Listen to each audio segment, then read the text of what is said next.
Yeah, right. So this is actually where there's a hole. It's like I can put my whole thumb in it like this. And it's pretty much the shape of a hammerhead. So it's there. There's one there. There's one there. There. I think there's one on the roof. And there's a bunch of marks. I mean, like, these are just sand marks. But I think that's what... If it wasn't rust, it was a hammer and maybe some rust. I'm not sure. I'm not really entirely sure. But also, no, I've covered a lot of these holes up, so... Oh, there's one here that I have to still Bondo. I sanded the whole car down mostly, but when I found, just pretty much to reveal those marks so I could figure out where they were, but that was the last one I found. This side's pretty good. It's all set up. This one's all smooth, this side. The only thing that happened in the accident was this bumper. This is the real bumper, which I'm gonna sand down and clean up, make it look new again, but this got crushed, and I think part of the subframe had broken. So you see this really shitty weld, but that's not going anywhere. At least that's just shitty job. And so you have this trunk door is actually from a different Accord. I figured that out the last time I painted it because it was red underneath. Now it's blue underneath, right? Because I painted it blue. But see, even when I sand this time, I can get all the way down to the red. And that's just the spoiler. And this gap, it turns out, is just, I need to realign the arms on the trunk, and I can have it fit good.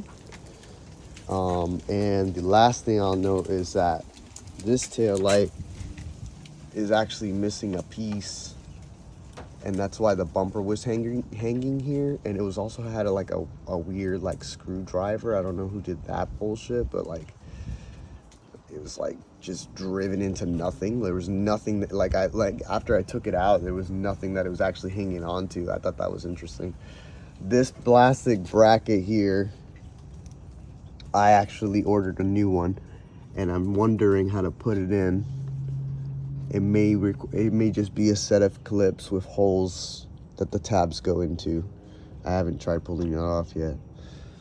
The bracket that's missing on that tail light, though, here's an example of it. So this bracket, which I ordered a new one, it only has one screw, goes in right here, boop, in the middle, and then the point of this actually is the bumper goes here, and it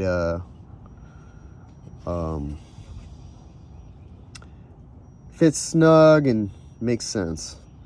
Maybe do the exhaust. I hate this thing. It looks so ugly. I may cut this and put a tip on it for now.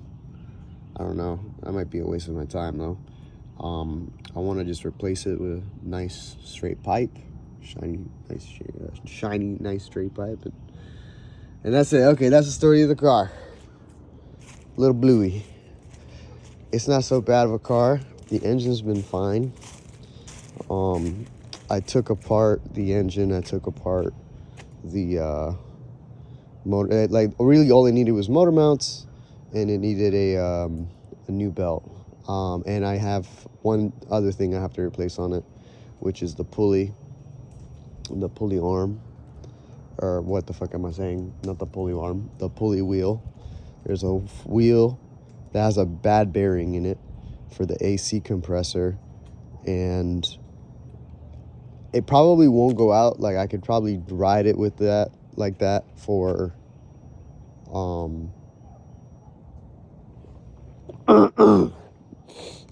through the summer, but I don't want to like take the risk. But now that I got the tints, it'll probably be fine. And yeah, it's gonna look like an Acura soon. I'm gonna put airbag suspension on it, set it down, put some rims on it, and it's gonna continue being my beater to go to work. I'm not buying no new car. The new SUV is paid off this year. Unless I'd gotten in an accident earlier this year, and I fixed the back part of it, but I did not fix this part.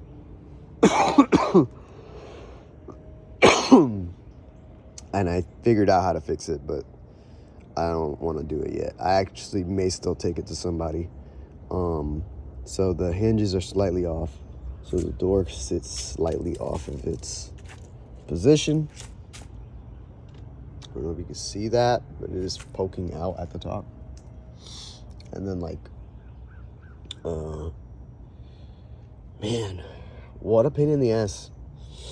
But I would have to like, I think do the same thing I have to do to realign my trunk. I have to do this door. It's like loosen up the bolts and then kind of just finesse it back into place and then tighten them again so that it sits where it's supposed to properly. But this,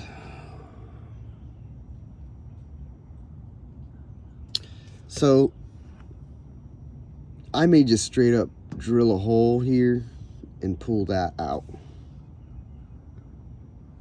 And then I have to sand all of this down. Maybe I'll heat it up with a heat gun and see if I can get some of this to expand again and just kind of go back into shape. This is like really pressed in there, and I'm not really even sure why. I think that's part of where like the rim hit the wall. The wall of the rim hit the car.